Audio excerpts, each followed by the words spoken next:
everyone, I'm Matt Williamson. How's it going? I hope you guys are in a good mood after a win. Wasn't perfect, especially on the offensive side of the ball. I'm recording this Monday evening, so we don't have exact news on Warren, Rodgers, etc., but I definitely will be, that's probably going to be the next podcast, is just figuring out the injury situation, what to expect going into Chicago. But as we often do for the Tuesday show, we're going to start with snap counts. There were 65 snaps on offense. Broderick, Zach, Troy, Mason all played all of them. Siamalu missed 1. Metcalf played 56. Darnell Washington, 46. More on that later. Gainwell ended up playing 41. Roman played 37, Roman Wilson, as did Aaron Rodgers. Jonnu Smith, 35. Freiermuth, 30. Mason Rudolph ended up there for 28. 19 for Austin.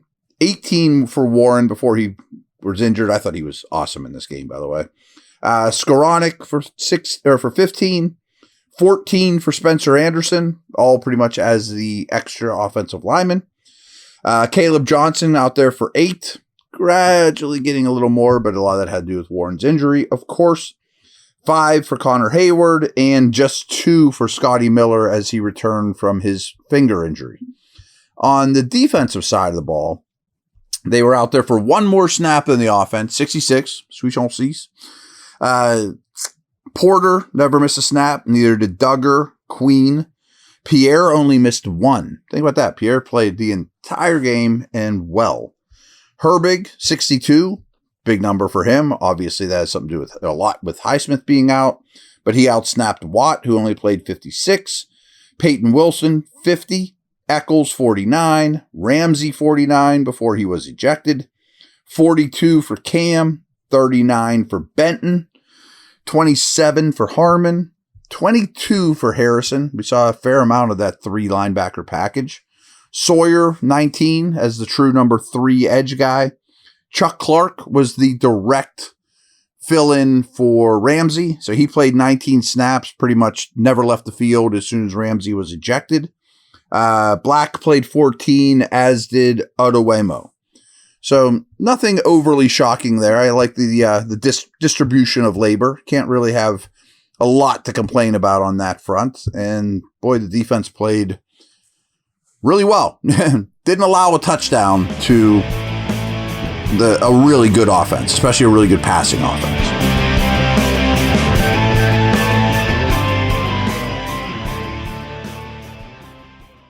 Football season's finally here. Time to check out the latest odds, futures, and win totals on the FanDuel Sportsbook. Think the Steelers are headed to the Super Bowl? Lock in your bets today. Whatever your game, FanDuel Sportsbook delivers the latest lines, futures, and specials, so you can join in on all the action. I got a bunch of advanced stats and a bunch of thoughts. So a typical in-depth, deep dive into the game here on the second podcast of the week. EPA per play, 0.17 for Pittsburgh. It's pretty good. I mean, 0 is average. -19 for Cincinnati's offense. Plays per drive, 9.5 for the Steelers. That's a lot better than it's been. They're holding the ball a little bit. Only 6.5 for the Bengals. You mean on a plays per drive basis, the Steelers have been getting crushed. They had 3 more plays per drive than their opponent in this game. Yards per drive, 41.1 to 24.1. Also much better than it's been. Points per drive, 2.8 compared to 1.1. Red zone, and that doesn't include, obviously, the 2 defensive scores because they were not an offensive drive. Steelers had 4 red zone possessions. Bengals only got to the red zone once. Bengals only snapped the ball in the red zone 4 times. Steelers did 10. Red zone efficiency was not great, though. 10% as opposed to 0%. Rush yards before contact, not great for the Steelers, 0.6.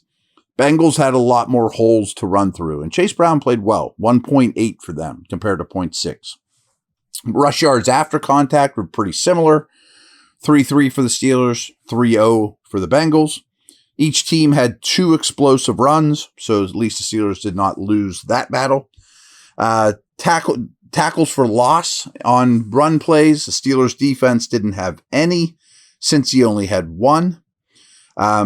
Missed tackles on running plays. The Steelers only missed 4 tackles on those run plays. It's pretty good. Bengals had 8. Steelers also batted down 2 passes in this game, as they often do. Average depth of target. Despite the Steelers holding the ball a long time in the pocket, they still had a really short average depth of target, which I don't like. It's 4.3 compared to 8.0 for the Bengals. I mean, so I'll tell you about the time to throw and stuff like that here in a minute. I guess I'll just jump to it. So the Bengals' average depth of target was 8.0 yards downfield, and Flacco got out of his hands in like 2.8 seconds, which is not high, not low. But meanwhile, Rodgers held the ball for 3.49 and Rudolph held the ball for 3.11 because their pass rush stinks is basically why. It's not because they're designed. That was the game plan. Yet still the average depth of target was really low. Yards after the catch, Steelers went bonkers with 225 yards after the catch. About 84 of it, I think, was from Gainwell. The Bengals had 100 yards after the catch. Explosive passes. This is something we haven't seen in a while. 8 for the Steelers, only allowed 3. Very, very good. But a lot of that was after the catch stuff. That doesn't mean it doesn't count, but still, it's not like they're driving the ball on deep in breakers 25 yards on the field. I thought the Steelers' offense, and the numbers reflect this as well, was excellent on late downs, especially as the game went on. Started slow on third downs where they've been abysmal until this week. So that was promising. But again, let's not forget that this is a terrible Bengals offense. So here's some Bengal offensive numbers I found, pretty telling and pretty strong. In terms of just overall success rate, they were in the 12th percentile. Again, 99's good, 1's bad. 16th percentile on early down success rate. And the 3rd percentile in the red zone. Steelers red zone defense was excellent. 6th percentile in EPA per dropback. Ooh, I mean, that's rough for the Bengals, though. But in terms of EPA per rush, they were in the 86th percentile. Clearly, the Steelers were more worried about Chase and Higgins than the run game. And I do want to give Chase Brown some credit, because really since the first Steeler game, Chase Brown's been pretty darn productive. So it's not the worst running game in the league like some of the numbers might tell you. As for the Steelers offense, they were in the 88th percentile per dropback in EPA. Great. Very good. And once again, and also very few negative plays overall for the Steelers. Not a lot of sacks, turnovers, tackles for loss. So the Steelers offense was quite good in terms of not going backwards. So how about this? In wins this year, the Steelers have a plus 12 turnover differential. In losses, they have a minus 6 turnover differential. All right, here's some more stuff I dug up. And much was discussed, and I had a real problem with the Chargers' usage of Warren not on third downs. But in this week, he played 13 of 19 snaps in the first half on first and second downs outside of the 2-minute drill. However, Gainwell played 4 of 5 on third downs yet again. And the Steelers had 12 plays in the 2-minute drill, which Gainwell played 11. So 2-minute drill, third downs was all Gainwell, even when they both were healthy. Warren only lasted three snaps into the second half. Then when Warren went out, Gainwell and Johnson basically split the early down work with 11 for Gainwell, 8 for Johnson. But they ran the ball much more with Johnson on the field. Like, if you go back and watch, post-Warren injury, it kind of became a tell. If Johnson's out there, it's a run. If Gainwell's out there, it's a pass. If that's the case versus the Bears, they're going to figure that out really quick. And Gainwell was the third down back, as you can imagine, in the second half. But in case you don't know, Warren, who I mentioned, was awesome in this game. He averaged 6.2 yards per carry in this game before his injury. there might be a changing of guard going on with the number 2 receiver. So Ramon Wilson was really the number 2 in this game. He played 53% of the snaps in 2 receiver sets compared to just 20% by Austin. I think Austin's in the doghouse. When Rodgers was in, I thought the Steelers were really aided by Cincinnati penalties. Like they moved the ball, but a lot of it was when Cincinnati was committing a lot of penalties. And then their penalties dried up when Rudolph was out there, and Rudolph moved the team more and more on his own than aided by a bad defense or the penalties they committed. And Rodgers was not under pressure hardly at all. Like I said, he held the ball a very long time, but still really had poor downfield accuracy. That being said, he did complete 8 out of 13 when he held the ball for 2.5 seconds or longer for 108 yards, though. That's not a ton. And a touchdown. So, again, I'd like to see more. If you're going to hold the ball that long, I'd like to see the ball driven down the field a little bit more by both quarterbacks, really. Mason Rudolph became the 3rd quarterback that had at least 10 passing attempts to complete every one of his passes under 10 air yards. So he was 11 for 11 for 110 yards and a touchdown. One of 3 quarterbacks this year to pull that off. Great. It's not the hardest throws in the world, but being perfect is nice. He also threw 13 of his 16 passes over 2.5 seconds, like Rodgers. For those, he was 9 of 13 for 116 yards. I think we talked. I brushed over this a little bit, actually. I meant to dig in deeper. I'm sorry. So back to the Wilson-Austin thing. Wilson played 53% of the snaps in 2 receiver sets. Austin only played 20.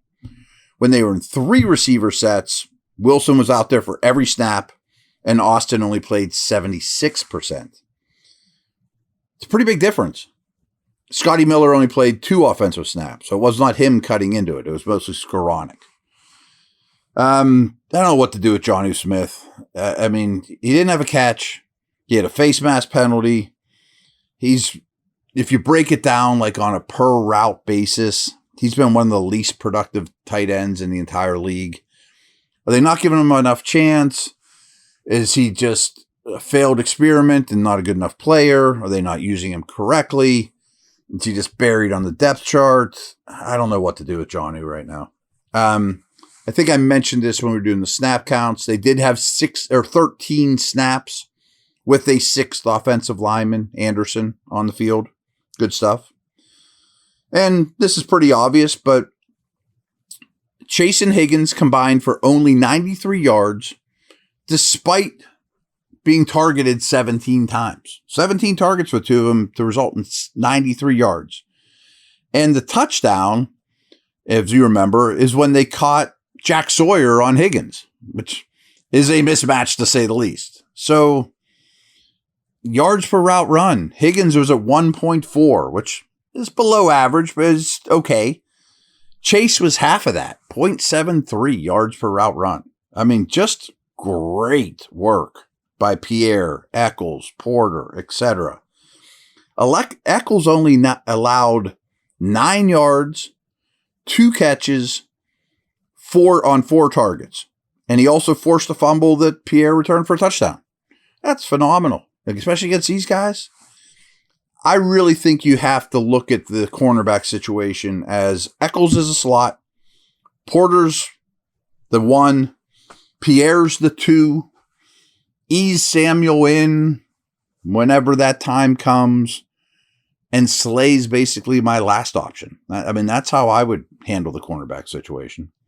A couple little other things here is they did 7 snaps with all 3 of the inside linebackers on the field again. So I think that might be something that's here to stay. Probably not to the level of the jumbo package with Anderson or anything like that. But still, 7 snaps with Harrison, Queen, and Wilson all on the field together. And as we lead into Monday Night Football, Gainwell not only is the best receiving back of the week, but he's the best pass catcher of the week per EPA, per value of what he brought.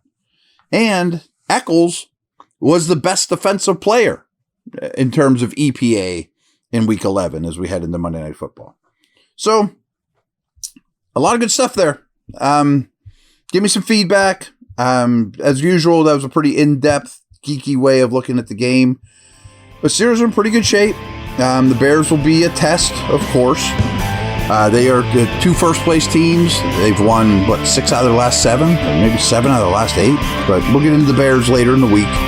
Over and out. Take care.